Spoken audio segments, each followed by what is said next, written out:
Hello guys, ഇന്ന് ഞാൻ ഉണ്ടാക്കാൻ പോകുന്നത് ഒരു 4 മണി പലഹാരം ആട്ടോ. അപ്പോൾ നമുക്കിത് എങ്ങനെ ഉണ്ടാക്കണമെന്ന് നോക്കിയാലോ. അപ്പോൾ ഇതൊക്കെ ഇതിന് വേണ്ട സാധനമാണ്. പഴവും പിന്നെ മൈദ, ഉപ്പ്, പിന്നെ പഞ്ചസാര. പിന്നെ ഗായ്സ്, നമ്മൾക്ക് ഇത് പൊരിച്ചെടുക്കാൻ വേണ്ടിയിട്ടുള്ള എണ്ണ വേണം. അപ്പോൾ ഇത് ഇവിടെ തിളക്കിയിട്ടുണ്ട് കേട്ടോ. ഗായ്സ്, ഞാൻ ഇതാ പഴം കൊടിച്ച് വെച്ചിട്ടുണ്ട് കേട്ടോ. നമുക്കിതിലോട്ട് മൈദ ഇട്ട് കൊടുക്കാം.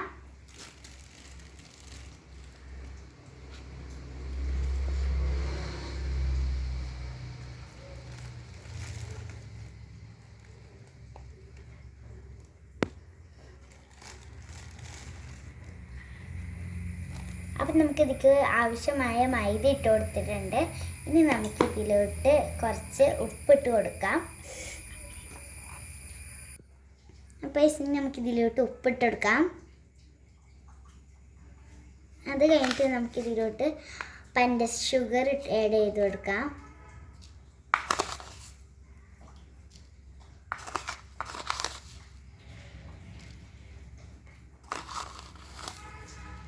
ഞാൻ ഇതിലോട്ട് മുഴുവനായിട്ട് ചേർക്കുന്നുണ്ട്. നമുക്ക് കുറച്ച് മധുരം ഉണ്ടെങ്കിലല്ലേ ഇതിന് ടേസ്റ്റ് ഉണ്ടാവുള്ളൂ.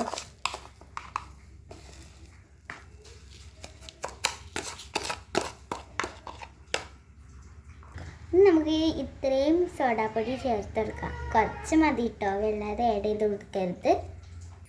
ഇത് നമുക്കിത് നല്ലപോലെ മിക്സ് ചെയ്തിട്ട് നമുക്കിതിലോട്ട് വെള്ളം ഒഴിച്ച് കൊടുക്കാം.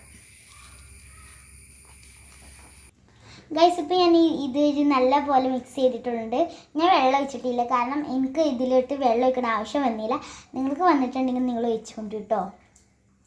ഇനി നമുക്കിത് ഓരോരോ സ്പൂണായിട്ട് നമുക്ക് ഈ തിളച്ചുകൊണ്ടിരിക്കണ എണ്ണയ്ക്ക് ഇട്ടെടുക്കാം.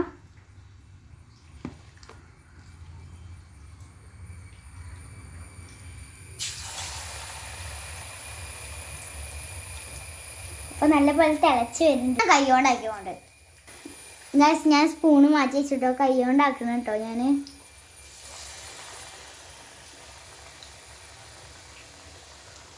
അപ്പോൾ ഇത് സെറ്റ് ആയിട്ടുണ്ടെങ്കിൽ നമുക്കിതൊന്ന് എടുക്കാം. ഇപ്പോൾ ഒരെണ്ണം സെറ്റ് ആയിട്ടോ അങ്ങനെ. അപ്പോൾ ഗൈസ്, നമ്മൾ ഇതിലോട്ട് എല്ലാ ഉരുളകളും കോരി ഇട്ടിട്ടുണ്ട്. അപ്പോൾ ഇതൊന്ന് പൊരിഞ്ഞ് വരട്ടെ.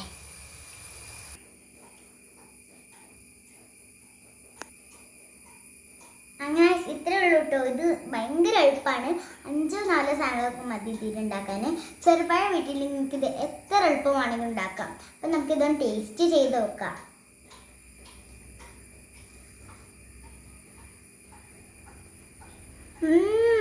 സൂപ്പർ കേട്ടോ.